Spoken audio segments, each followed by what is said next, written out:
Hey guys, welcome to Boxing Squared for boxing news and views from around the internet. Fight week rolls on for Tyson Fury and German Tom Schwarz, who'll meet at the MGM Grand on June 15th. The media day, it's come and gone, and I'll get to some quotes from that. But also, I want to touch on a couple of other things, including the 3 heavyweight fights that are on the undercard. So there is 4 in total on the card, also featuring Guido Vianello, Peter Kadiru, and also Sonny Konto. But first, what I want to do is just talk about Tyson Fury for a minute.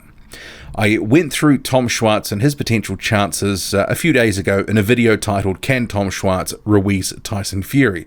And I think for most of us, we're expecting that Tyson Fury is going to come in here, especially given what we saw back in December. He looked pretty good against Deontay Wilder, and he's going to get the job done. So the chance for an upset, it does exist, as it does in any fight, but I think for most of us, we're not expecting it. Tom Schwarz is probably, if he beat Tyson Fury, that's a much bigger upset than Andy Ruiz Jr. beating Anthony Joshua. Tom Schwarz is very unproven. He's heading into this 24-0, but really hasn't fought anyone near the caliber of a Tyson Fury. He's been operating at basically German domestic level, maybe a shade higher at times. Not a lot on the record, and Tyson Fury, he's beaten Vladimir Klitschko. He's got a draw with Deontay Wilder. He is expected to come through this and look good. It's the first fight on his new co-promotional deal with ESPN and Top Rank.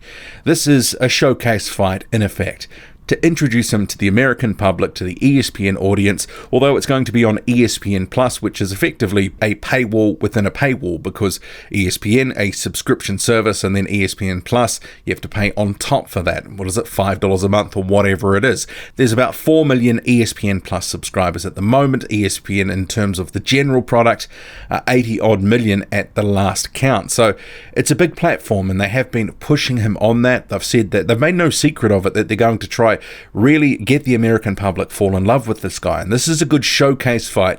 So there is some pressure on Tyson Fury to come in here, look good, and perform, because no one wants to see him just running around the ring for 12 rounds, not landing much of note. I think a lot of people are expecting that Tyson Fury needs to come in here, put on a bit of a, make Tom Schwarz look silly at times, as often he does with a lot of guys, but he needs to put the hammer down at some point and get him out of there. And I think a stoppage in this fight, although, a win is a win, I think in terms of the optics, the American public, who may not necessarily always appreciate someone grinding and grafting to a decision, I think a stoppage is important in terms of the optics. It will look better, especially if he wears the guy down and takes him out. And I actually do expect that sometime between maybe rounds 5 and 8, Tom Schwarz will either get stopped or potentially he will retire. Not expecting Tom Schwarz to win, but there is a chance. And obviously, a week or so ago, with Anthony Joshua losing to Andy Ruiz Jr., it was a timely reminder. Anything can and does happen in heavyweight boxing. But in this case, I think 99% of fans are not expecting the upset to occur. It'd be a massive one if it did. But in terms of the media day, so I'm going to have some stuff running in the background here, photos from media day, and we'll get into the quotes now. So Tyson Fury says, "I box because I like to keep happy, and it keeps me happy to fight. I plan to box until I can't box anymore. I feel fantastic at the minute. Boxing keeps me really happy, and I'm very happy with where I'm at in my life at the minute. I want to box on. I don't see myself retiring. I just turned 30 years old. I've got 10 years left in this game, so you'll have to keep seeing me for another 10 years, I'm afraid. Keep entertaining, keep putting on great shows. The only title that I care about is the lineal championship of the world. It goes back a long, long way, and that's the one I'm defending with pride and honor." And I'll just interject there, that's the only one he's defending because he doesn't have any hardware at the moment. That's not to say he can't get some, but they have to really push this lineal thing, because really that's one of the few selling points as an unbeaten guy but with no hardware. Obviously, he's the man who beat the man, Vladimir Klitschko. They have to grasp onto this and market that to the public.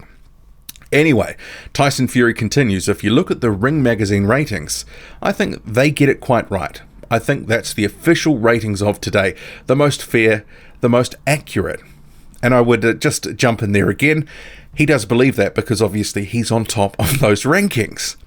And on rising from the Deontay Wilder knockdown in the 12th round, Fury says, I think it was a higher power that brought me to my feet, spread the word on mental health and to help other people. I hope it inspired many people as I enjoyed getting up off that canvas and fighting on.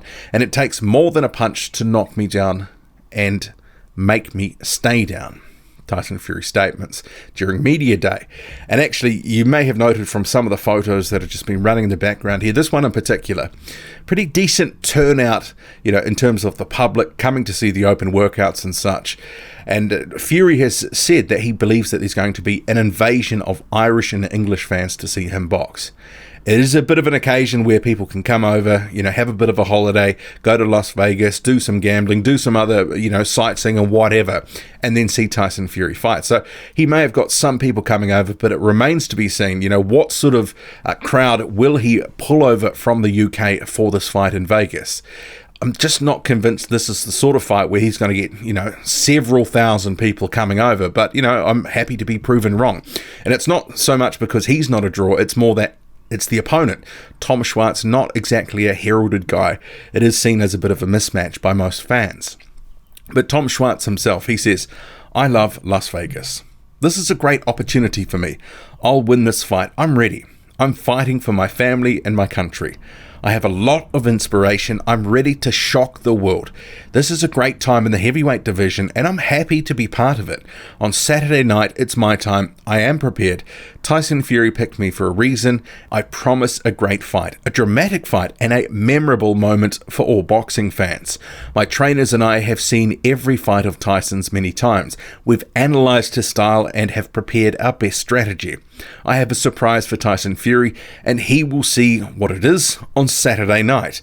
I take inspiration from German heavyweights of the past, including Max Schmeling, and it might be time for a German heavyweight to shock the world again." Those were Tom Schwarz's quotes from Media Day. And on the undercard, we have 3 other heavyweight fights involving up-and-coming prospects. First fight on the bill involves Tom Schwarz's SES stablemate Peter Kadiru, who is currently 3-0. He will be facing Juan Torres, who is 3-1-1. Probably a case of this is a good experience for Kadiru, fighting in a big venue, the big stage, against a guy he should beat handily enough. I do expect him, it's one of these prospect type fights. He's got under 5 fights. They're not going to pitch him in there with someone too tough. I expect Kadiru to either get the decision or the knockout. And the second fight of the night involves the Italian Guido Vianello. He's currently 3-0, former Olympian, noted amateur boxer. He's in a 6-rounder against a guy called Keenan Hickman, who's 6-3-1. Vianello is promoted by Top Rank. He's managed by Sam Jones, who also manages Joe Joyce. I think this is another occasion where Vianello, who'll come out with his gladiator mask on, probably get through Keenan Hickman, with relative ease and probably another decent-looking stoppage. Vianello has looked good in his recent fights, so I expect him to get the win pretty comfortably here. And Sonny Conto, he's another top-rank promoted fighter, turned pro this year. He's now 2-0. He's out of Philadelphia. He's looking for his 3rd professional win. He will be facing Daniel Infante, who is 1-1. That is a 4-round fight. It is a swing fight, so not sure when that will happen, but obviously after the first couple of fights, somewhere between, they'll just slot him in, and there is another swing fight on here. But just also on the card here, another interesting fight that I'm looking forward to is Jesse Hart versus Sullivan Barrera. So this isn't a heavyweight fight, light heavyweight fight, but it helps that the card's got another decent fight to look forward to. But 4 heavyweight fights in total. Tom Schwarz taking on Tyson Fury, as well as Peter Kadiru on the card, Guido Vianello, and Sonny Conto. What do you make of it all?